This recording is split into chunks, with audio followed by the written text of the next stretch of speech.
بسم الله الرحمن الرحيم. الرحمن علم القرآن.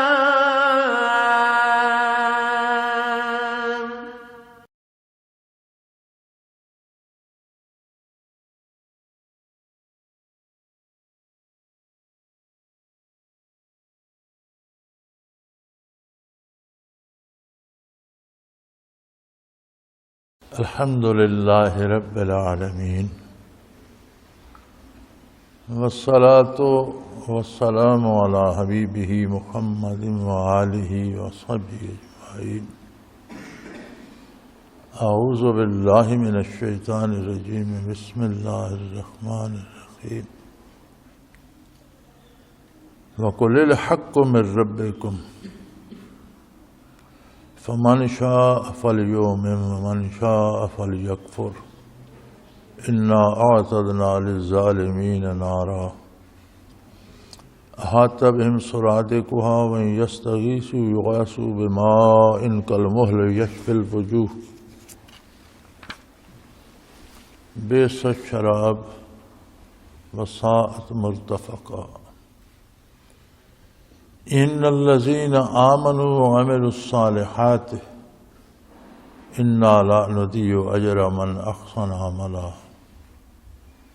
أولئك لهم جنات عدن تجري من تحتهم الأنهار يحلون فيها من أساور من ذهب ويلبسون ثيابا خضرا من سندس واستبرق متكئين فيها على الأرائك نعم الثواب وحسنت مرتفقا.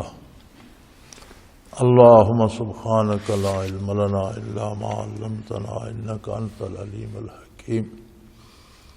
مولاي صل وسلم دائما أبدا على حبيبك خير الخلق كلهم.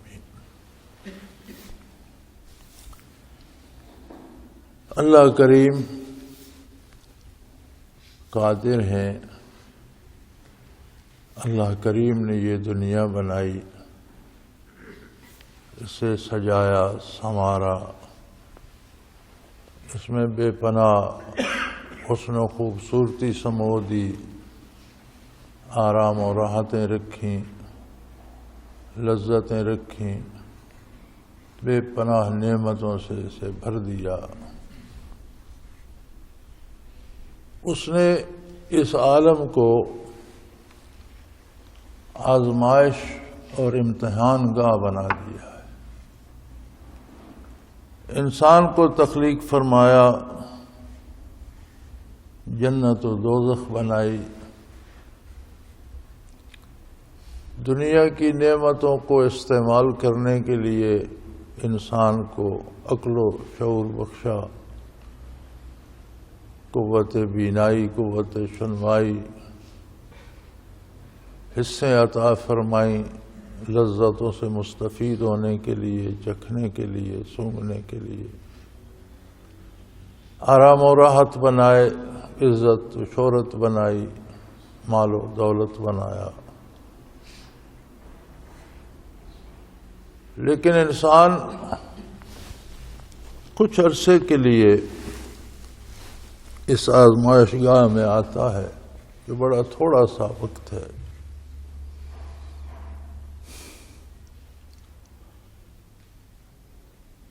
ان یوما عند ربک کالف سنۃ مما تعدون. اللہ کے نزدیک 1000 سال دنیا کا جو ہے وہ ایک دن بنتا ہے. یعنی آسمانوں پر بالائے آسمان دنیا میں زمین پر 1000 سال گزر جائے، وہاں ایک دن گزرتا ہے. جیسے عیسیٰ علی نبینا علیہ الصلوۃ والسلام کا رفع آسمانی ہوا تو سنہ عیسوی بتاتا ہے کہ 2100 برس، 2100 برس گزر گئے. لیکن وہاں ان کی عمر میں 2 دن گزرے اور تیسرے دن کی صبح ہے. تو اس حساب سے دیکھا جائے تو اوسط عمر جو ہے 35-40 سال ہے، کوئی 60 سال رہا، کوئی 80 برس رہا، تو یہ 60-70-80 سال اس دن کا ایک پیر نہیں بنتے۔ 100 برس بھی ہو تو دن کا 10واں حصہ بنتا ہے۔ پیر تو 4 ہوتے ہیں دن میں، تو یہ 10واں حصہ بنتا ہے، آدھا پیر بھی نہیں بنتا۔ یہ تھوڑی سی زندگی ہے۔ ان دنیاوی نعمتوں کے ساتھ اس نے کتابیں نازل فرمائی، انبیاء علیہ السلام مبعوث فرمائے، پھر ایسے عظیم الشان نبی کو مبعوث فرمایا صلی اللہ علیہ وسلم کہ جس کی بعثت کے بعد قیامت تک کسی نئے نبی کی ضرورت باقی نہ رہی۔ کتابیں نازل فرمائیں، صحیفے نازل فرمائے، لیکن اپنے اس نبی صلی اللہ علیہ وسلم کو وہ کتاب دی جس کتاب کے بعد قیامت تک کسی نئی کتاب کی ضرورت بھی نہ رہی، اور اس پر یہ احسان فرمایا کہ اس کتاب کی حفاظت کا ذمہ بھی اپنے ذمہ لے لیا، فرمایا میں اس کی حفاظت کروں،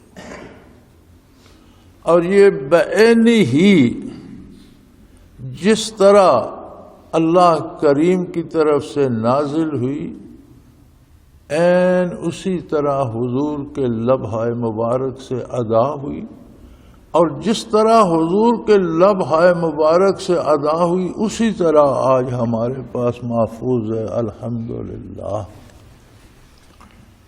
کوئی بندہ قرآن کریم کی کوئی آیت پڑھتا ہے تو گویا وہ الفاظ پڑھ رہا ہے جو رب العزت کے ذاتی ہیں،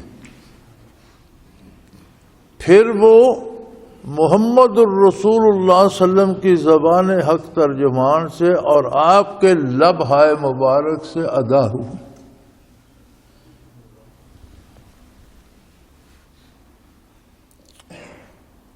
قرآن کریم کی صرف یہ لذت بندے کو عاشق اور دیوانہ کرنے کے لیے کافی، بات صرف سمجھنے کی ہے۔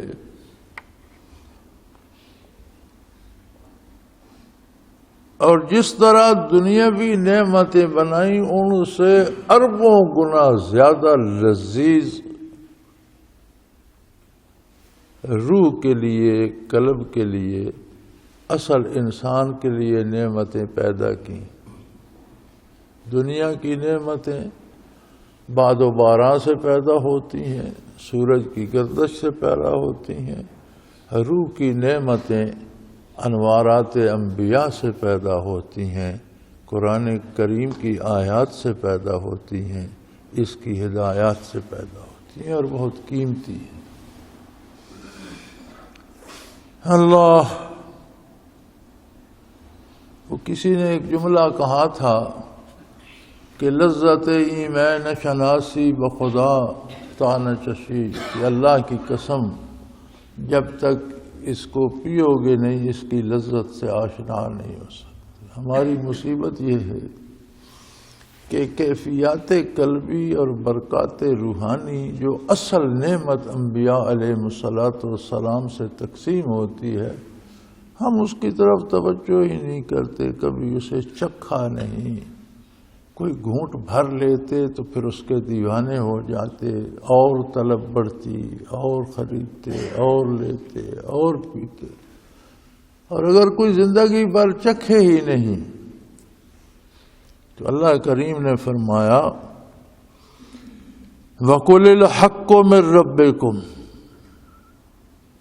فرما دیجئے یہ دین، یہ کتاب، یہ بعثت نبوت، یہ سارا حق ہے، اس میں کوئی شبہ کی بات نہیں، اور یہ تمہارے پروردگار کی طرف سے ہے، وہ رب العالمین ہے۔ رب ساری ضرورتیں پوری کرنے والا ہوتا ہے، انسان کو جو روح دی ہے اس کی بھی ضرورت ہے، جس طرح مادی بدن کی ضرورتیں ہیں، اسے ہوا چاہیے، اسے دھوپ چاہیے، اسے اندھیرا بھی چاہیے، روشنی بھی چاہیے، اسے خشک موسم بھی چاہیے، برساتیں بھی چاہیے، اسے غذا بھی چاہیے، دوا بھی چاہیے، اسے کام کرنے کو دن بھی چاہیے، آرام کرنے کو رات کا اندھیرا بھی اس کی ضرورت ہے۔ یہ ساری اس کی ضرورتیں ہیں۔ اسی طرح روح کی بھی ضرورتیں ہیں۔ روح کو غذا بھی چاہیے، دوا بھی چاہیے، روح کو آرام کرنا بھی چاہیے، روح کو کام کرنا بھی چاہیے، ساری ضرورتیں اس کی بھی ہیں۔ تو جس طرح ظاہری دنیا میں ایک سورج کی گردش سے نہ صرف لیل و نہار کو، نہ صرف موسموں کو، غذاؤں ہواؤں کے آنے جانے کو بھی اس کے ساتھ وابستہ کر دیا ہے، اسی طرح روح کی دنیا کے، قلب کی دنیا کے سورج ہیں محمد الرسول اللہ صلی اللہ علیہ وسلم۔ سراجم منیرا، قرآن نے کہا کہ آپ وہ سورج ہیں جو روشنیاں بانٹتا ہے۔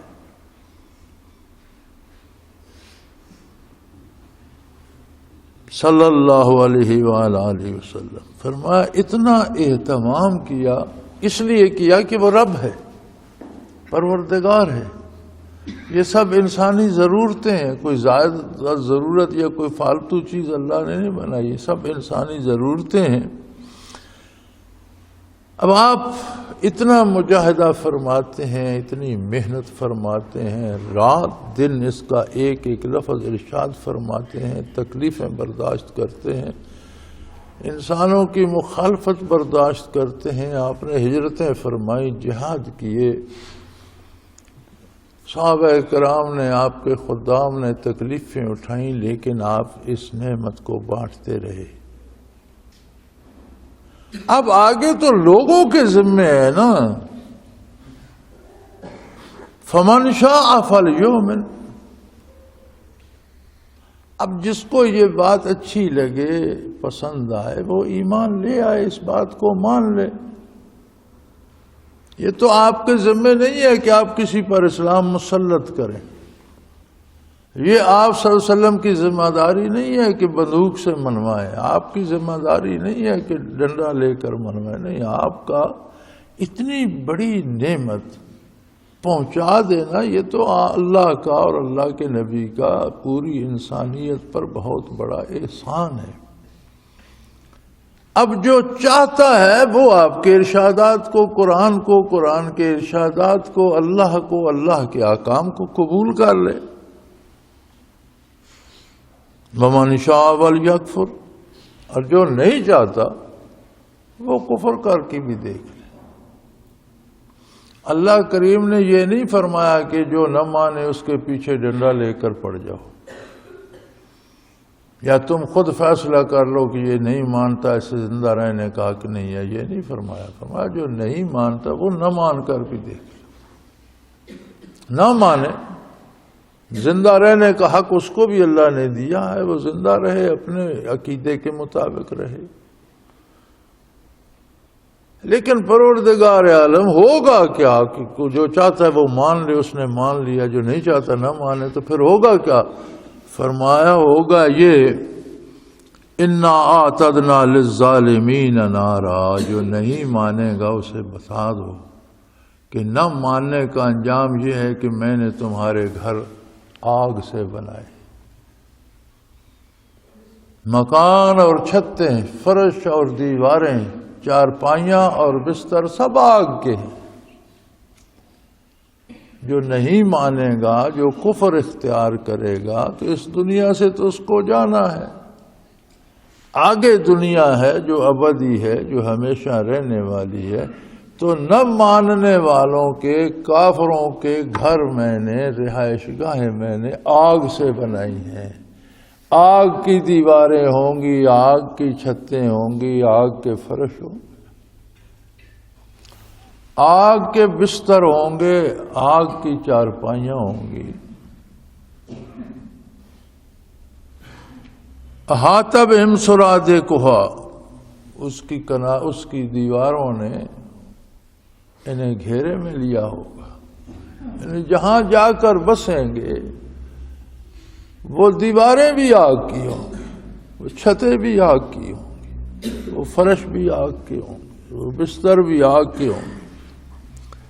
اور کھانے پینے کا یہ عالم ہوگا ان یستغیثوا یغاثوا بماء کالمہل، پینے کو پانی مانگیں گے، چاہیں گے پانی پینا چاہیں گے تو وہ پانی انہیں دیا جائے گا جو پگھلے ہوئے تانبے کی طرح کھول رہا ہوگا۔ جیسے سونار کٹھالی میں تانبے کو ڈالتا ہے یا کاریگر مشین میں تانبے کو ڈال کر پگھلا کر کھولا کر اسے پانی کی طرح کر دیتے ہیں، دوزخ میں جو پینے کا پانی ملے گا وہ کھولتے ہوئے تانبے کی طرح ہوگا، یشوی الوجوہ، منہ کی طرف لے جائیں گے تو منہ کی کھال ادھیڑ کر گرا دے گا۔ یعنی ماننے نہ ماننے میں اتنا فرق ہوگا کہ جو نہ مانیں گے ان کے در و دیواریں، چھت، فرش، بستر، ہر چیز آگ کی ہوگی۔ کھانا کیا ہوگا؟ پانی چاہیں گے تو پانی اس طرح کھول رہا ہوگا جس طرح پگھلا ہوا تانبا ہوتا ہے، منہ کی طرف، ہونٹوں کی طرف لے جائیں گے تو چہرے کی کھال کو پگھلا کر گرا دے گا، بے سچ شراب، اور منہوں کو بھون ڈالے گا، پیئیں گے، گھونٹ بھریں گے تو جہاں تک چلتا جائے گا ہر چیز کو جلاتا جائے گا، بہت ہی بری پینے کی چیز ہوگی۔ وساعت مرتفقہ، اور رہائش کی جگہ بھی بہت بری ہوگی۔ نہ ماننے کا نتیجہ بھی بتا دیجئے میرے حبیب، کل میدان حشر میں کوئی یہ نہ کہے کہ مجھے تو اس کی خبر نہ تھی، میرے ساتھ ایسا کیا ہو گیا۔ آج بتا دیجئے کہ یہ پیغام حیات ہے، یہ نوید حیات ہے، یہ قرب الہی کا سبب ہے، یہ اللہ کی رحمتوں کو پانے کا سبب ہے۔ اب یہ جو بتا رہے ہیں یہ تو بدن کے ساتھ ہوگا نا، یعنی جن جسموں کو آج تم ریشمی چادروں میں لپیٹے پھرتے ہو، جن پر آج تم زیور سجائے پھرتے ہو، جن کو آج تم نے بڑی بلند و بالا عمارتوں میں سجا رکھا ہے اور محلات میں اسے سنبھالے بیٹھے ہو، بہترین تم نے باتھ روم بنا رکھے ہیں اور بہترین کریمیں اور کیا کیا سنوارنے کے لیے جلد کو لگاتے ہو، فرمایا اگر اس بات کو، اللہ کے دین کو، اللہ کے نبی کو، اللہ کی کتاب کو نہیں مانو گے تو یہ تو پل بھر کی بات ہے، یہ دنیا تو گزر جائے گی۔ جہاں ہمیشہ رہنا ہے، نہ ماننے والوں کے لیے وہاں آگ کے گھر ہیں، در و دیوار آگ، چھت آگ، فرش آگ، بستر آگ، چارپائیاں آگ۔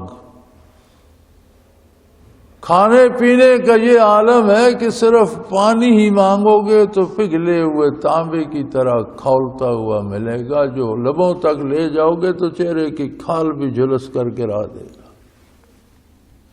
بہت تکلیف دہ چیزوں کی پینے کی۔ وساعت مرتفقہ، اور کتنا برا ٹھکانہ ہوگا رہنے کا۔ اگر نہیں مانتے تو نہ مانو، دنیا میں عیش کر لو، مال و دولت ہے تو اسے استعمال کر لو، حکومت ہے، اقتدار ہے تو کر لو، لیکن فردہ حشر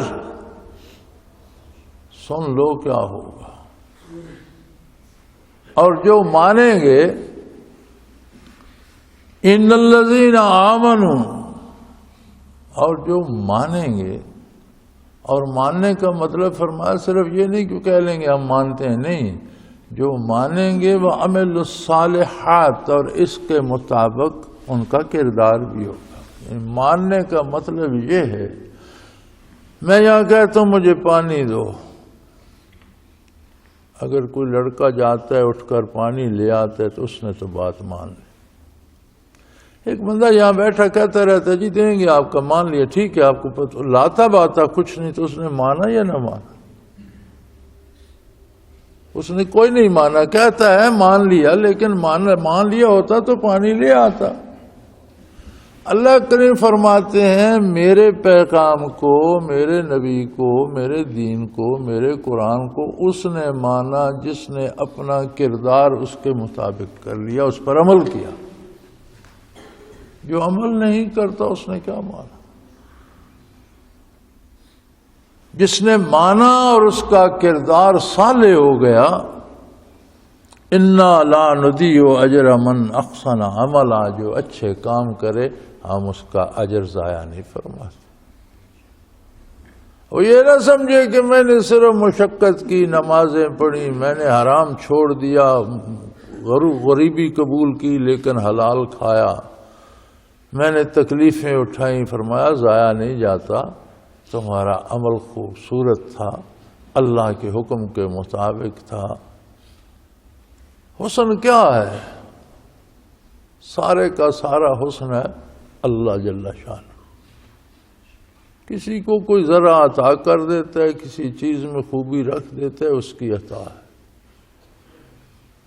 اس کا ارشاد حسین ہے، اس کی کتاب حسین ہے، اس کا نبی حسینوں کا سردار ہے صلی اللہ علیہ وسلم، اور اس کا دین حسین ہے۔ جس نے اسے جتنا اپنایا اتنا اس کا کردار روشن ہو گیا، حسین ہو گیا۔ فرمایا انا لا نضیع اجر من احسن عملا، یار جن کے اعمال حسین اور خوبصورت اور پیارے اور دل فریب ہیں، ہم انہیں ضائع تو نہیں کرتے۔ دیکھیں اللہ کریم نے کس انداز سے اتباع رسالت کی دعوت دی کہ فرمایا جو کام تم میرے نبی کے حکم کے مطابق کرو گے وہ حسین تر ہوگا، خوبصورت ترین ہوگا، اور تمہارے ان حسین کاموں کو ضائع تو نہیں ہونے دو۔ اولئک لہم الجنات عدن، یہ ہمیشہ ہمیشہ کے رہنے والے باغات اور جنتیں انہی لوگوں کے لیے تو ہے۔ یہ نہیں فرمایا میں ان کو جنتیں دوں گا، فرمایا یہ میری جنتیں، ان کی نعمتیں، ان کا حسن، ان کا جمال، ان کا نور، ان کی لذتیں اور ان کی ساری نعمتیں انہی لوگوں کے لیے تو ہیں۔ تجری من تحتہم الانہار، اور یہ وہ باغات ہیں جنتوں کے جن کے میں نے نہریں تابع کر دی۔ یعنی تمہاری دنیا میں تو اللہ نے باغوں کو نہروں کے تابع رکھا ہے، جہاں پانی ہو باغ لگ سکتا ہے، اور وہاں جنت کے باغات جو ہیں نہریں ان کے تابع، جہاں باغات ہوں گے نہروں کو وہاں جانا، پانی کو وہاں پہنچنا ہوگا۔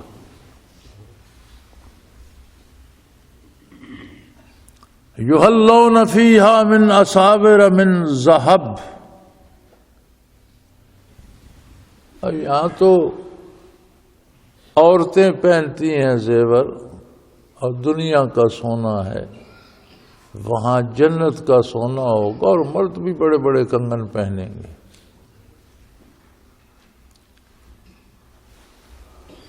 وَيَلْبَسُونَ ثِيَابًا خُضْرًا من سندس و استبرق، باریک اور دبیز سبز ریشم کے لباس پہنیں گے، اور مسہریوں پر متقین فیہا علی الارائک، بہت جنت کی مسہریوں پر گو تکیے لگائے مزے سے بیٹھے ہوں گے۔ بہترین لباس، بہترین گھر، بہترین جگہیں، بہترین محلات، خوبصورت دیواریں، در و دیوار سے نور ٹپک رہا ہوگا، ریشمی پردے، ریشمی باریک لباس، اور گو تکیے لے کر مسہریوں پر مزے سے بیٹھے ہوں گے۔ نعم الثواب، کیا خوبصورت بدلہ ملا انہیں محمد الرسول اللہ کی غلامی کا صلی اللہ علیہ وسلم۔ فرمایا ماننا چاہو ضرور مانو، جو نہیں ماننا چاہتا وہ نہ مان کر بھی دے گا، نہ ماننے کا نتیجہ کیا ہوگا وہ بھی بتا دیا۔ مانو گے تو انجام کیا ہوگا وہ بھی بتا دیا۔ وحسنت مرتفقہ، کیا خوب جگہ ہے رہنے کی، سبحان اللہ، جہاں نہ مکان کے گرنے کا خطرہ، نہ چھت کے ٹپکنے کا اندیشہ، نہ آندھی و طوفان کا ڈر، نہ گرمی و سردی کا خدشہ، جہاں سدا بہار، سدا خوبصورت، بہترین اور ہمیشہ ہمیشہ کے لیے جوانی عطا کر دی جائے گی، ہمیشہ کے لیے بڑھاپے کا ڈر نہیں، صحت ہوگی ہمیشہ کے لیے، بیماری کا ڈر نہیں، کھانا ہوگا لذیذ ترین، مشروب ہوں گے لذیذ ترین، لباس ہوں گے عمدہ ترین، آرام گاہیں ہوں گی بے مثل و بے مثال۔ تو فرمایا اب لوگوں پر ہے، یعنی کوئی ضروری ہے کہ بندوق لے کر کسی کو جنت میں جانا ہے؟ وہ جنت میں جانا کیا ہوا؟ یہ جو ہمارے ہاں رواج ہو گیا ہے نا کہ فلاں کا عقیدہ صحیح نہیں، اسے قتل کر دو، یہ درست نہیں ہے۔ آپ نے اگر جنت اتنی خوبصورت جگہ ہے تو وہاں زبردستی لے جانے کی کیا ضرورت ہے؟ جو نہیں جانا چاہتا وہ جنت دوزخ میں جا کر دیکھ لے۔ اللہ کریم فرماتے ہیں جو دوزخ کی طرف جا رہا ہے جانے دو اسے، لیکن اسے یہ بتا دو کہ وہاں یہ ہے۔ جو جنت کی طرف جا رہا ہے اگر اس کے راستے میں مشکلات بھی ہیں تو اسے خوشخبری دو کہ یہ مشکلات کوئی چیز نہیں ہے، وہاں موج بڑی ہوگی۔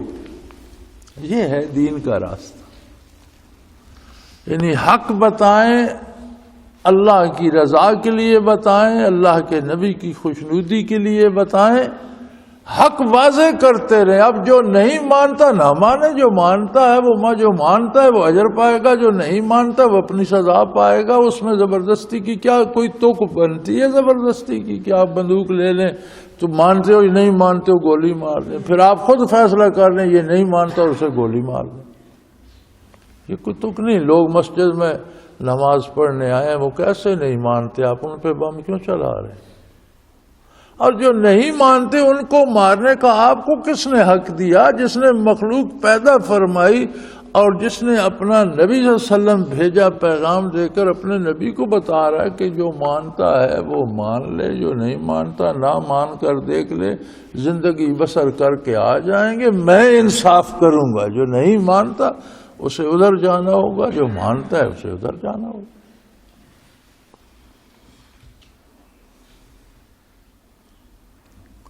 نعم الثواب وحسنت مرتفقہ، کیا خوبصورت بدلہ پایا انہوں نے، اور کیا بے مثال جگہ ہے رہنے کی۔ مزہ آ گیا، بات تو ہی رہنے کی، در و دیوار سونے چاندی کے ہیں، ہیرے جواہرات چمک رہے ہیں، خوبصورت ریشمی پردے ہیں، غلام اور کنیزیں ہیں، طرح طرح کے کھانے ہیں جن کی دنیا میں مثال ہی نہیں دی جا سکتی، نہ کوئی سمجھ سکتا ہے نہ سمجھا سکتا ہے۔ لیکن فرمایا لوگ دنیا میں آ کر عجیب سے دھوکے میں آ جاتے۔ دنیا دار یہ سمجھتا ہے جس کو صحت مل جائے، جس کو تھوڑی سی مہلت مل جائے، دولت مل جائے، اقتدار مل جائے، تو وہ یہ سمجھتا ہے میرے پاس دولت بھی ہے، اولاد بھی ہے، عہدہ بھی ہے، تو اللہ مجھ پر بڑا راضی ہے۔ حق یہ ہے کہ ایمان نصیب ہو، کردار درست ہو، حلال طریقے سے دولت آئے اور جائز طریقے سے خرچ ہو تو واقعی اس پر اللہ راضی۔ لیکن محض دنیا کی دولت رضا کی دلیل نہیں ہے۔ اگر ناجائز طریقے سے دولت آئے اور ناجائز طریقے سے اقتدار ملے اور خلاف دین حکومت کرے تو وہ صحیح نہیں ہے، اس کا انجام بہت برا ہوگا۔ یہ اللہ کی پسندیدگی کی دلیل نہیں ہے، یہ قرب الہی کی دلیل نہیں ہے۔ حرام دولت اور ناجائز اقتدار سے افلاس اور بھوک کروڑوں درجہ بہتر ہے جس میں ایمان نصیب ہو۔ لوگوں کو یہ غلط فہمی ہو گئی ہے۔ فرمایا دو دوستوں کا قصہ میرے حبیب نے سنائیے، وَاضْرِبْ لَهُمْ مَثَلَ الرَّجُلَيْنِ، دو لوگوں کا حال ان پر بیان فرمائیے، دونوں دوست تھے، ان میں سے ایک کو تو ہم نے جعلنا لأحدہما جنتین من اعناب وحفظناہما بنخل وجعلنا بینہما زرعا، ایک کو تو ہم نے باغات دیے اور اتنے خوبصورت باغات دیے کہ گردا گرد انگوروں کی بیلیں تھیں جو پھل سے لدی ہوئی تھیں، اور ان انگوروں کی بیلوں کے بعد کھجوروں کی باڑ تھی جو باڑ کا کام بھی دیتی تھی اور ہر سال فصل بھی دیتی تھی، اور درمیان میں زرعی زمین تھی، یعنی ایک ہی قطعے میں ہم نے ان کی زراعت بھی جمع کر دی، غذائیں بھی آ گئیں اور پھل بھی آ گئے، اور طرح طرح کے پھل، گردا کھیت ہے اس میں زراعت ہو رہی ہے، گردا گرد انگوروں کی بیلیں ہیں، ان کے گرد کھجوروں کی دیوار بنی ہوئی ہے، باڑ لگی ہوئی ہے۔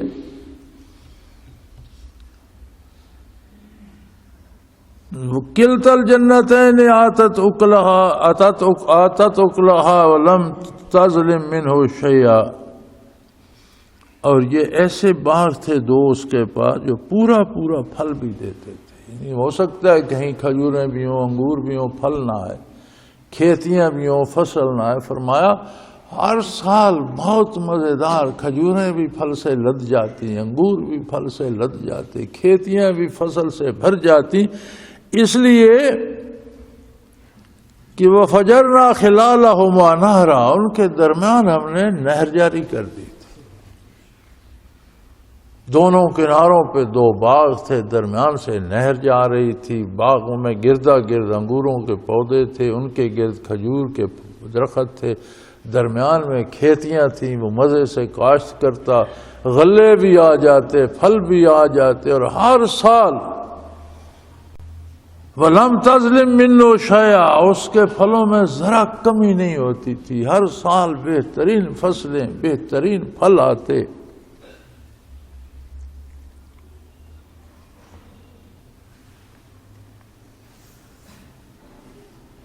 فَجَرْنَا خِلَالَهُمَا نَهْرًا وَكَانَ لَهُ ثَمْرٌ، ان کے درمیان ہم نے دریا گزار دیا تھا، جتنا پانی چاہتا لگاتا، اور ہر سال بہترین پھل آتے۔ وہ اپنے ساتھی سے کہنے لگا، وَقَالَ لِصَاحِبِهِ وَهُوَ يُحَاوِرُهُ، آپس میں گپ شپ کر رہے تھے، باتیں کر رہے تھے، تو وہ ساتھی سے کہنے لگا، او بھائی دیکھ، تو بڑا کہتا ہے میں مسلمان ہوں، میں اللہ پر ایمان لایا ہوں، میں آخرت پر ایمان لایا ہوں، میں نبی صلی اللہ علیہ وسلم کو مانتا ہوں، میں اللہ کی کتاب کو مانتا ہوں، تو پھر اگر تو مانتا ہے، میں تو نہیں مانتا، تو مانتا ہے تو تیرے پاس یہ نعمتیں ہونی چاہیے تھی نا، میں تو مانتا بھی نہیں ہوں، انا اکثر من کا مالا، تو دیکھ لے تو اس سے میں کتنا مالدار ہوں، تجھے مالدار ہونا چاہیے تھا نا، تو مانتا ہے، میں تو نہیں مانتا، لیکن میرے پاس دولت کی کتنی فراوانی ہے، عز و نفر، اور میرے پاس تو خادموں کی تعداد ہی گننے میں نہیں آتی، گھر کے افراد بھی، میرے بیٹے اولاد میری، میرے گھر کے افراد بھی بہت ہیں، میرے نوکر چاکر لشکر پھرتے ہیں، کھیتیاں فصل دے رہی ہیں، درخت پھل دے رہے ہیں، دریا درمیان سے گزر رہا ہے، تو میں موج میں ہوں۔ اگر تو مومن ہے یا مسلمان ہے یا تو اللہ کا پسندیدہ بندہ ہے، تو حق پر ہے، تو پھر یہ نعمتیں تیرے پاس کیوں نہیں؟ تو بھوکا مفلس ہے میرے مقابلے میں۔ وَدَخَلَ جَنَّتَهُ، اسی طرح وہ اکڑتا ہوا اور شیخیاں بگاڑتا ہوا اپنے باغ میں داخل ہوا۔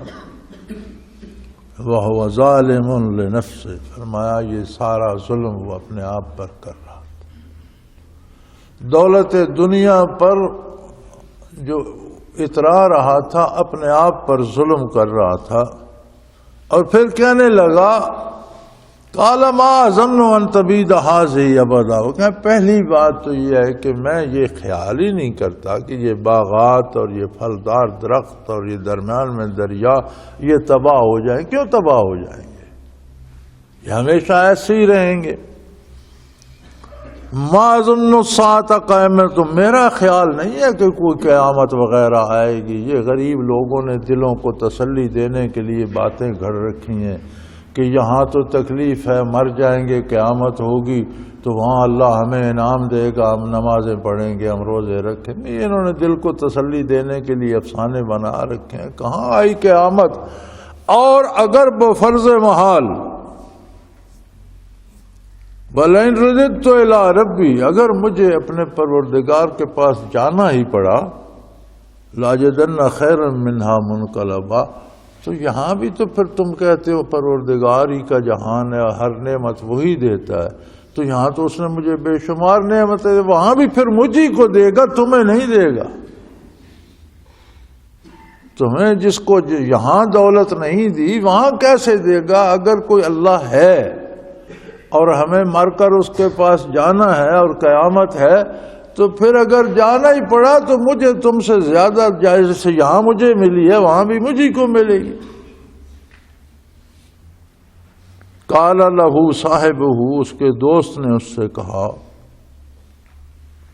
جو اس سے گفتگو کر رہا تھا، وہو یحاورہ، اکفرت بالذی خلقک من تراب، کہنے لگا ہے بے وقوف، اس پروردگار کی عظمت کا انکار کرتا ہے جس نے تجھے مٹی سے بنایا،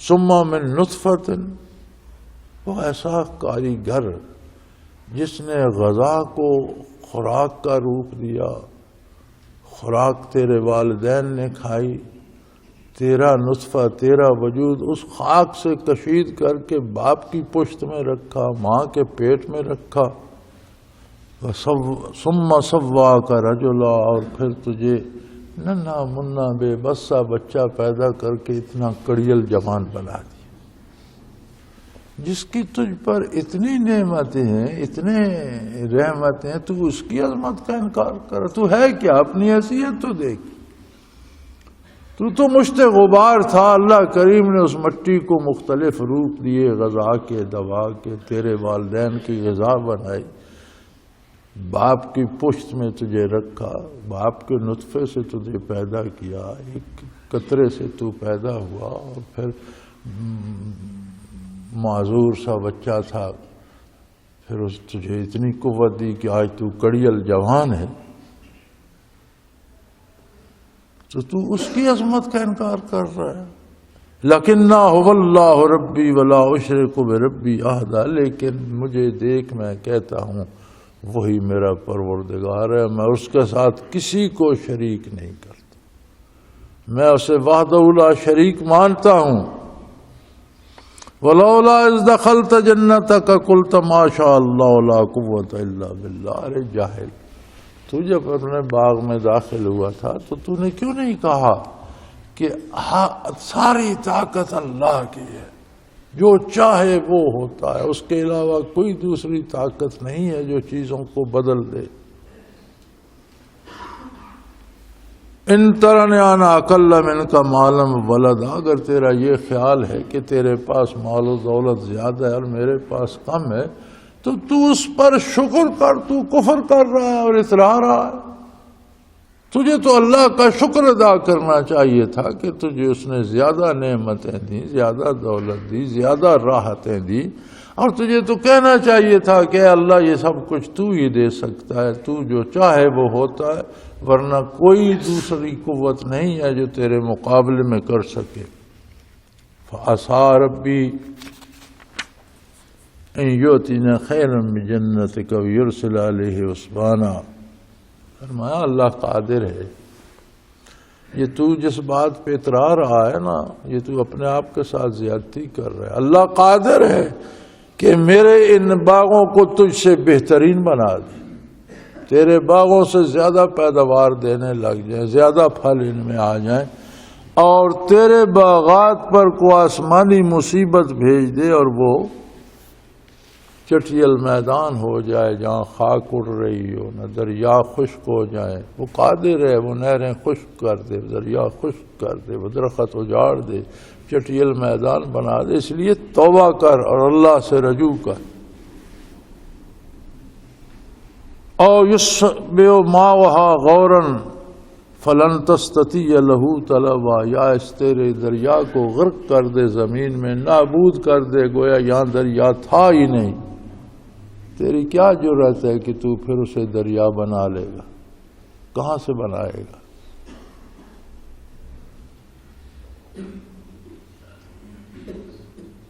فرمایا وَأُحِيطَ بِثَمَرِهِ، پھر وہی ہوا، اللہ کریم نے اس کے تمام باغات پر عذاب بھیج دیا۔ احیط بثمرہ، تمام پھل تباہ ہو گئے۔ فاصبح یقلب کفیہ، اور پھر اللہ کے عذاب نے جب آ گھیرا تو پھر ہاتھ پر ہاتھ ملتا رہ گیا، پھر ہتھیلیاں ملتا تھا اور کہتا تھا یقول یا لیتنی لم اشرک بربی احدا، کاش میں نے اللہ سے شرک نہ کیا ہوتا، کاش میں نے اللہ کا شکر کیا ہوتا۔ وَلَمْ تَكُنْ لَهُ فِئَةٌ يَنْصُرُونَهُ مِنْ دُونِ اللَّهِ وَمَا كَانَ مُنْتَصِرًا، پھر اسے کوئی طاقت نہ ملی جو اللہ کے مقابلے میں اس کی مدد کرتی، اس کے باغات کو درست کر دیتی، اس کے مال و دولت، اس کے عہدوں، اس کی صحت، اس کی جوانی کو بحال کر دیتی۔ کون تھا جو اللہ کے مقابلے میں پھر یہ کرتا؟ کوئی اس کی مدد نہ کر سکا۔ ہنالک الولایۃ للہ الحق، ایسی مثالوں سے دنیا بھری پڑی ہے۔ لوگوں یہ مثالیں تمہارے سامنے ہیں۔ یہ کھنڈرات بتاتے ہیں یہاں کبھی مغل شہنشاہوں کی حکومت تھی،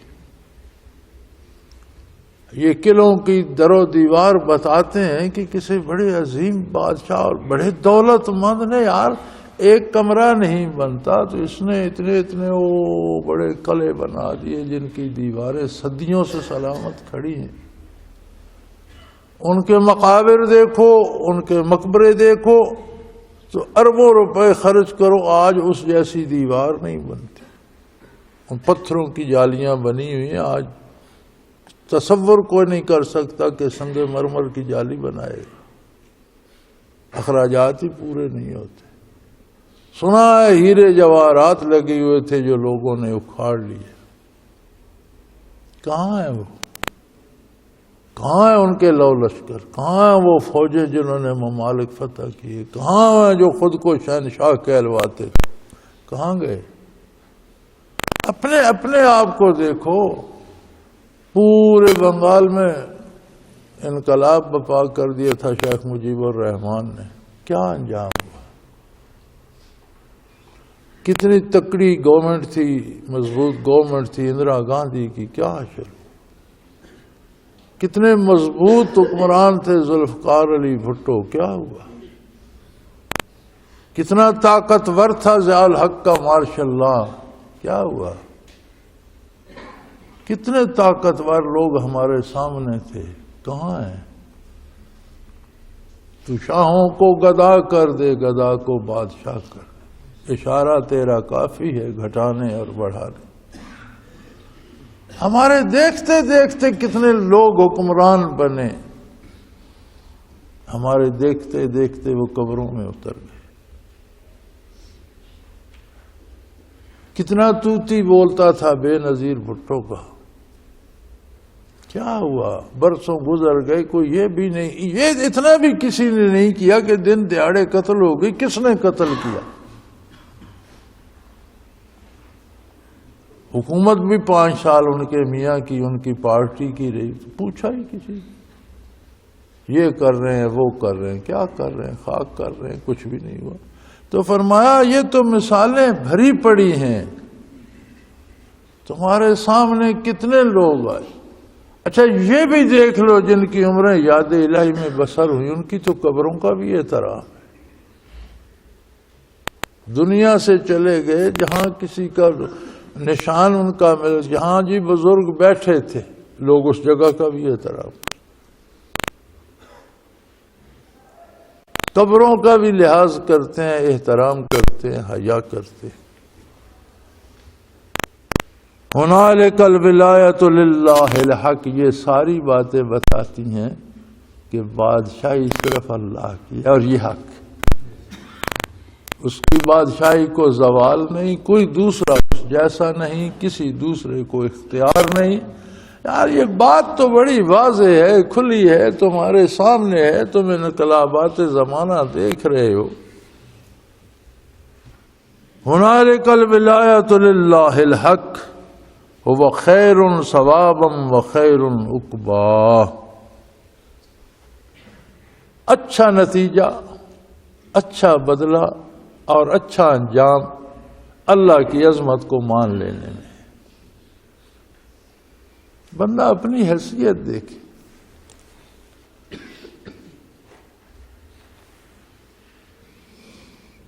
انسان کو اس کا اپنا وجود ہی بتاتا رہتا ہے کہ تمہاری حیثیت کیا ہے۔ یہ بڑے بڑے پہاڑوں کو اور ان بڑی بڑی گھاٹیوں اور وادیوں کو ہم کچھ نہیں سمجھتے تھے، عبور کر جاتے تھے، 20 دفعہ پہاڑوں پر چڑھتے، نیچے اترتے، پھر چڑھتے، شکار کرتے، بھاگتے، دوڑتے۔ آج وہاں سے منبر تک آنے کے لیے کسی کے سہارے کی ضرورت ہے۔ کہاں گئی وہ جوانی، کہاں گیا وہ کرو فر، کہاں گئی وہ ٹانگوں کی طاقت، وہ کہاں؟ انسان اپنے وجود ہی کو دیکھ لے تو اسے پتہ چل جاتا ہے کہ میں کچھ نہیں ہوں، وہی مالک ہے جس کو زوال نہیں، جس کی بادشاہت ہمیشہ ہے، جس کی قدرت و طاقت ہمیشہ کے لیے، ہر چیز زوال پذیر ہے۔ کل ہم لڑکے تھے، پھر جوان تھے، پھر آج سہارے ڈھونڈتے پھرتے ہیں 4 قدم چلنے کو، تو کیوں نہ اس کی عظمت کو قبول کر لیا؟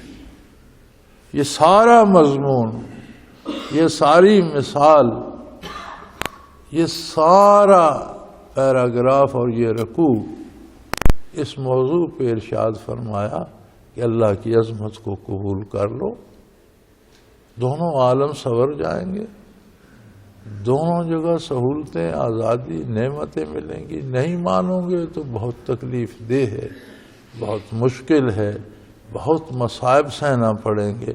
یہاں کے تو گزر جائیں گے لیکن وہاں زندگی ختم نہیں ہوگی۔ لوگ مرنا چاہیں گے لیکن موت آئے گی نہیں، زندگی موت سے بدتر ہوگی جہنم میں، اور موت بھی نہیں آئے گی۔ تو بھئی پسند تمہاری ہے، اللہ کریم نے کھول کر رکھ دیا ساری بات کو، اور اللہ کے نبی نے پہنچانے کا حق ادا کیا، اور قیامت تک خوش نصیب لوگ اللہ اور اللہ کے نبی کا یہ پیغام پہنچاتے جائیں گے، اور بڑے خوش نصیب لوگ سن کر قبول کرتے جائیں گے۔ بد نصیب ہیں وہ جنہیں قبول کرنا نصیب نہ ہوا، پچھتائیں گے انجام پر۔ اللہ کریم ہمیں ایمان کی توفیق عطا فرمائے، عمل کی توفیق عطا فرمائے، ایمان و عمل پر خاتمہ فرمائے، اور اپنے نیک بندوں کے ساتھ حشر فرمائے۔ وآخر دعوانا ان الحمدللہ رب العالمین۔ اللہ اللہ اللہ اللہ اللہ اللہ اللہ اللہ۔ حضرت امیر محمد اکرم آوان مد ذلہ العالی دارالعرفان منارہ ضلع چکوال میں سالہ سال سے قرآن و حدیث کے اوپر خطابات کر رہے ہیں، اور سلسلہ نقشبندیہ اویسیہ کے مطابق لوگوں کو ذکر الہی کی تربیت دے رہے ہیں۔ وہ قرآن پاک کی تفسیر ترتیب وار بیان کر رہے ہیں۔ تفسیر قرآن کو وہ موجودہ ملکی اور بین الاقوامی حالات کے مطابق بیان کرتے ہیں۔ موٹر وے سے کلر کہار کے انٹرچینج سے نکلتے ہوئے، کلر کہار کی جھیل سے ہوتے ہوئے، میانی، بوچھال اور نور پور سے گزرتے ہوئے دارالعرفان منارہ پہنچ سکتے ہیں۔ حضرت امیر محمد اکرم آوان نے بچیوں اور بچوں کی دینی اور دنیاوی تعلیم کے لیے سقارہ اکیڈمی کے نام سے ایک درسگاہ بھی قائم کی ہے، جس کا افتتاح ملک پاکستان کے صدر جنرل محمد ضیاء الحق نے اپنے دست مبارک سے کیا تھا۔ وہ تمام احباب جو اسلام کی طلب رکھتے ہیں ان سے گزارش ہے کہ دارالعرفان منارہ ضلع چکوال میں امیر محمد اکرم آوان صاحب کے خطابات سے مستفید ہوں۔ وہ ہر جمعے کو نماز سے پہلے بیان فرماتے ہیں۔ ہر ماہ کی پہلی اتوار کو ماہانہ اجتماع ہوتا ہے جس میں آپ خصوصی خطاب فرماتے ہیں اور پاکستان کے چاروں صوبوں سے احباب اس اجتماع میں شرکت کرتے ہیں۔ اس کے علاوہ یہاں سال میں 2 مرکزی اجتماعات بھی ہوتے ہیں، ایک رمضان المبارک میں اعتکاف کا اجتماع اور دوسرا جولائی اور اگست میں 40 دن کا اجتماع ہوتا ہے جس میں روحانی تربیت کی جاتی ہے۔ اپنا خون سیماب دے کر اتنا ہم کر جائیں گے، نام آقا کا چمن میں پھر رقم کر جائیں گے۔